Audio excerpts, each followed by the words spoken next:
ओइ केटा यहाँ आइज। यो केटी कस्तो छ? राम्रो छ बुवा। त्यसो भए बिहे गर। हजुर बिहे गर भनेको के यताउति रे? बिहे गरेको यत्रो वर्ष भइसक्यो, बच्चा जन्माउनु पर्दैन? बच्ची पाउनु पर्छ भने के छ र बुवा? मैले पनि यस्तै कुरा गरे भए तँ जन्मिँदैन थिइस्। काका नमस्ते। नमस्ते बाबु। म त हलो लिनु भन्न आएको। हुन त काकाको नि खेतबारी बाँझेर छ, खेती नलाउने यसपालि। बाबु, घरमा भएको मान्छे नि बाँझै छ, खेतबारी नि बाँझै छ। अब त दुइटैले पाखा नलगे भएको छैन। के भन्नुहुन्छ हौ काका? काका पनि काका आँगनमै भएको आँपको रुखमा त टन्नै फुल फुलेछ, लडरमै फल्छ क्या यसपालि? त्यही त बाबु, घरमा भएको बोट बिरुवाले समेत फल दिन लागिसक्यो, मान्छे भने बाँझै छन्। बा पनि के भन्नुहुन्छ? जान्दै जान्दै त्यसलाई तँ चाहिँ अर्को लिएर आइज।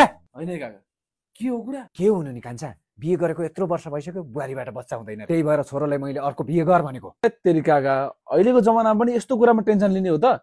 सन्तान जन्माउनको लागि अहिले नयाँ नयाँ प्रविधि आइसक्यो। हो र कान्छा, कस्तो प्रविधि आयो? के भयो भने?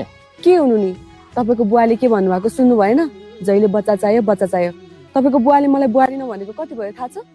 बुहारी बुवा जाउँ हिँड।